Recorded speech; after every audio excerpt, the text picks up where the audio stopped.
Xabaringiz bor, kun kecha o'zbekistonlik 11 yoshli Yasmina Husniddinova Buyuk Britaniyadagi mashhur musiqa shousida ishtirok etib, butun dunyo san'at ixlosmandlarini hayratga soldi. Hamkasbimiz Asila Tursunboyeva Yasmina bilan suhbatlashib, dasturimiz uchun maxsus reportaj tayyorladi.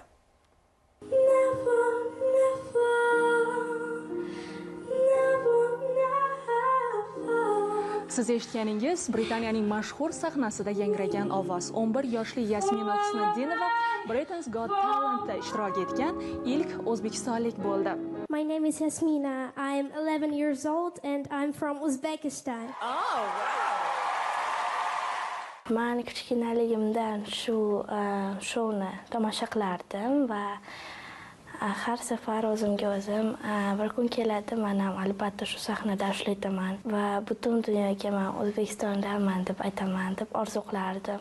Mana orzum amalga oshdi. U o'z chiqishida eng buyuk shoumen filmidagi Never Enough qo'shig'ini kuylab, barchani lol qoldirdi.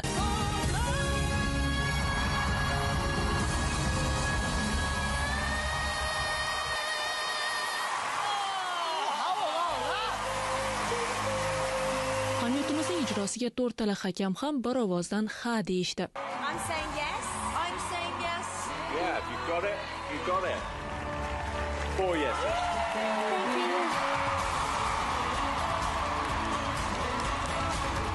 Yasmina birinchi onlayn kastinglardan o'tdi. Londonga taklif qilishdi.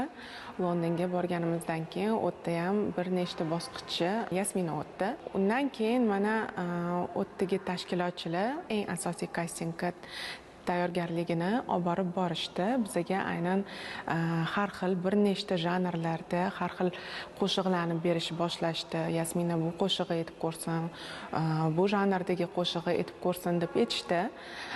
Hammasini biz tezda tayyorlashga harakat qildik qisqa vaqt ichida.